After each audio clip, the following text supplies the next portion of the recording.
السلام علیکم یا علی مدد، کیسے ہیں آپ لوگ؟ ٹھیک ہے. آج ہم ایک نئی جگہ پر آئیں جو ہم پہلے تو آتے رہتے ہیں. آپ کے لیے ایک نئی سوچ، ایک نیا جذبہ اور ایک نئی امنگ لے کر آئیں. ان کا نام 100 سیڑھی سرکار کے نام سے یہ مشہور ہے، اور آج ہم ان کے مزار پر آئیں. شاہ یقیق کے بالکل قریب ہے.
اس وقت ہم تقریباً 100 سیڑھیوں پر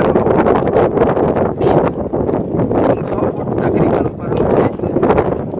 علاقے میں آپ دیکھیں گے کہ جگہ جگہ پہ چھوٹی چھوٹی پہاڑیاں جو ہیں وہ زیادہ نمایاں نظر آئیں گی آپ کو. ان پہاڑیوں پہ اکثر جو ہے وہ مزارات ہیں.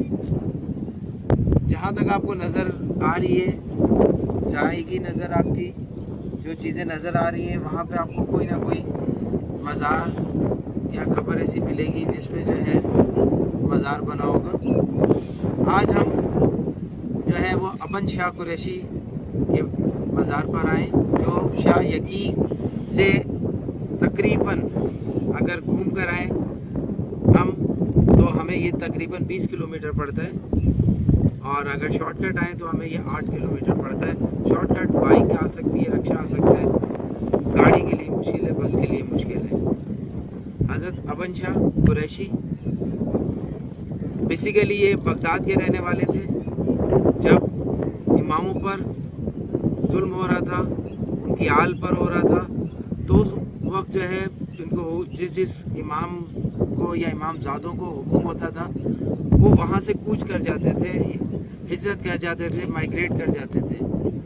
تو یہ بھی اپنے خاندان کے ساتھ جو ہے یہ ہندوستان میں آئے اور وہاں انہوں نے اپنی بیسک تعلیم اور پرورش پائی.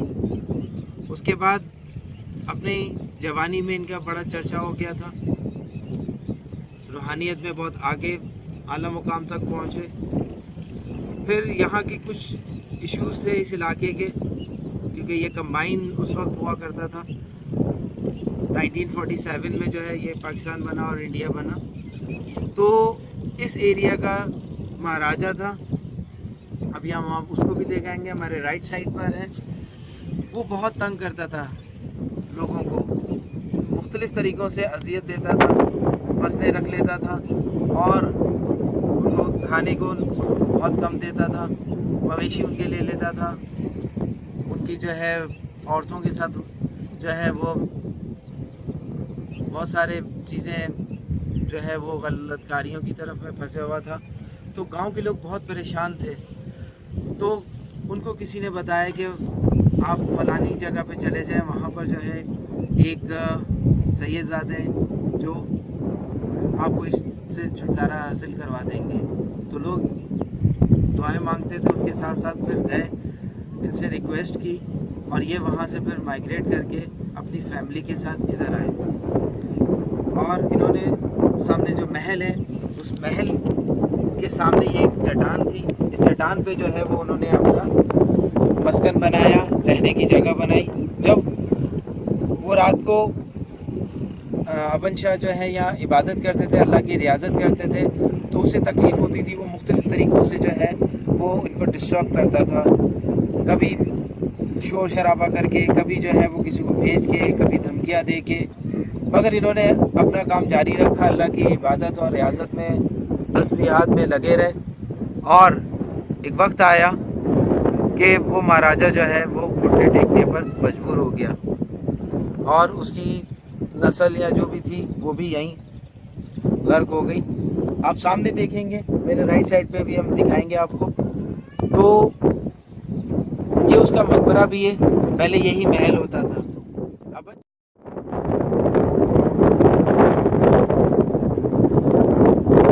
ابن شاہ کی فیملی بھی یہی تھی. جب یہ انہوں نے پردہ کیا اس دنیا فانی سے تو انہوں نے قبر انہی کے آستانے میں بنائی گئی اور آہستہ آہستہ ان کی اولاد بھی انہی کے ٹریک پر, انہی کے نقش قدم پہ چلتی گئی اور ایک روحانیت جو ہے یہاں اسٹارٹ ہو گئی تھی, روحانی سلسلہ. اور ان کے اپنی حال کی جو ہے زیادہ تر یہی دفن ہے, جیسا کہ ابھی تھوڑی دیر میں آپ کو زیارت کروائیں گے. اس کے ساتھ ساتھ ان کے ہر زمانے میں کوئی نہ کوئی شاگرد رہے روحانی طور پر, اور انہوں نے یہاں عبادات اور ریاضات کی اور اس سسٹم کو آگے بڑھاتے گئے. ابھی بھی ہم سرچ کر رہے ہیں کوئی ہمیں ان کا کرنٹ جو شاگرد ہے وہ مل جائے. ہم نے کئی جگہ معلومات کی ہیں, ہماری معلومات کے حساب سے یہاں پر کئی سسٹم چل رہے ہیں. اب ہم آتے ہیں, جب یہ ابن شاہ آئے تھے تو یہ اپنے خاندان کے ساتھ آئے تھے, گھر والوں کے ساتھ آئے تھے. تو ان کے ماموں بھی کیونکہ ان سے بہت محبت کرتے تھے تو انہوں نے اکیلے نہیں چھوڑا اور ماموں جو ہے ان کے ساتھ آئے. ماموں بھی جو ہے روحانی اپنے آگے جاتے تھے جو ہے وہ دونوں اس جگہ پر آئے ہندوستان کے علاقے سے ہجرت کر کے آج کے پاکستان میں. اور سامنے یہ چوٹی ہے, یہاں پہ قبر ہے سب سے مین. ماموں کے بھی بہت سے شاگرد تھے اور ان کی بھی کچھ جو حال تھی ان کی بھی قبریں ہیں. اسی طرح نیچے آپ جائیں گے, یہ بازار سا بنا ہوا ہے, یہاں پر بھی جو ہے ماموں کے شاگرد ہیں اور ان شاگردوں کے جو چاہنے والے ہیں انہوں نے ان شاگردوں کے مقبرہ بنا رہے ہیں. اسی طرح اس علاقے میں اور آپ جائیں گے تو آپ کو سامنے 2 گنبد نظر آئیں گے وائٹ کلر کے, وہ محل ہے. وہاں پہ بھی جو تھے مہاراجے رہتے تھے, وہ نیک تھے, انہوں نے لوگوں کے لیے بہت ساری چیزیں کی. یہ انہی کے جو مہاراجا تھا جو ظلم و ستم کرتا تھا اس سے یہ بھی تنگ آئے ہوئے تھے, اور انہوں نے پھر ان کے بعد جا کر جو ہے اس علاقے کی خدمت کی اور اس علاقے میں اپنا نام کمایا.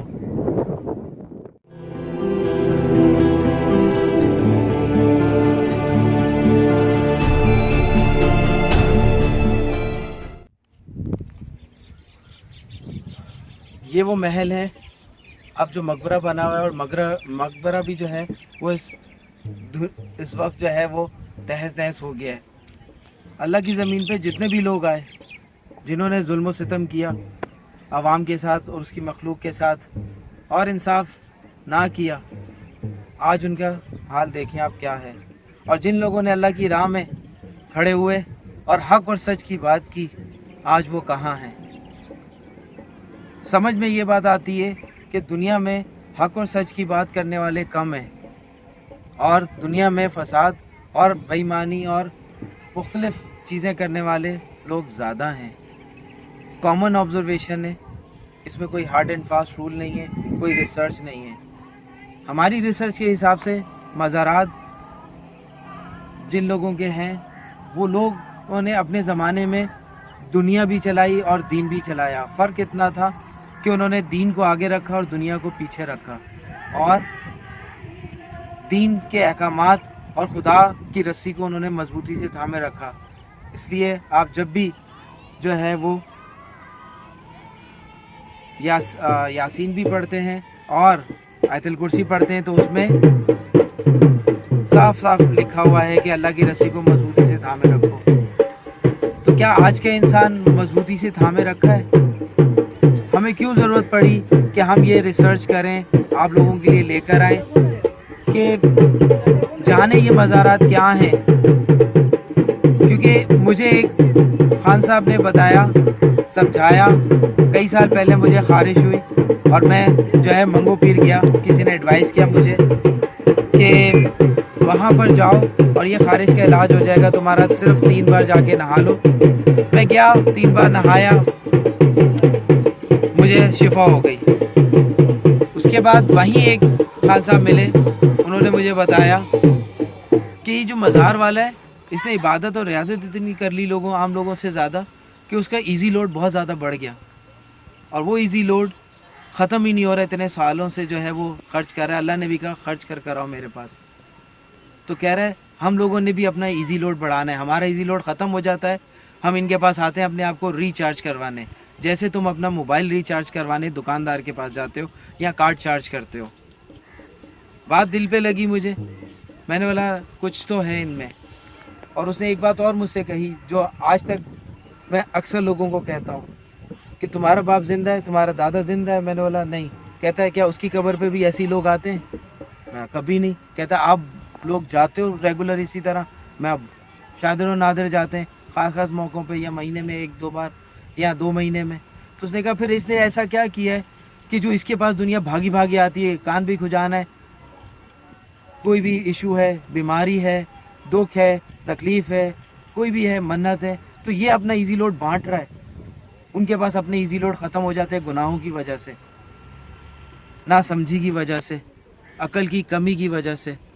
تو آج ہم جس مزار پہ کھڑے ہیں اس نے صرف عوام کو, اللہ کی مخلوق کو انصاف دلانے کے لیے اور حق دلانے کے لیے کھڑا ہوا, اور اپنا سسٹم جو پرانا ہندوستان تھا وہاں پہ چھوڑ کر آیا اور یہاں پہ بسا, اور صرف اس نے عبادت کی, کوئی جنگ نہیں کی, کوئی لڑائی نہیں کی, کوئی بحث و مباحثہ نہیں کیا, صرف وہ دین پھیلایا جو حضور کا تھا. آج ہم خود کتنے فرقوں میں بٹ رہے ہیں, ہم ایک دوسرے کی نہیں مانتے, ایک دوسرے کو پہچانتے نہیں ہیں, اپنی اپنی مسجدوں میں ہم جاتے ہیں, اپنے اپنے کاموں میں بزی ہیں, اور ایک دوسرے پہ انگلی اٹھانے پہ ہم سب سے زیادہ آگے رہتے ہیں. کبھی یہ نہیں جھانکتے کیا ہم صحیح ہیں. مجھے نہیں پتہ یہ میں سب چیزیں کر رہا ہوں میں کتنا صحیح ہوں.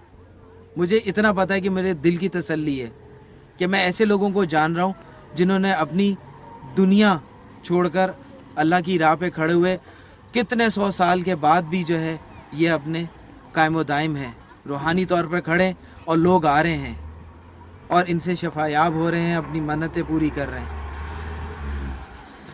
کچھ تو ہے ان کے پاس, کچھ تو اللہ نے ان کو کیا ہے.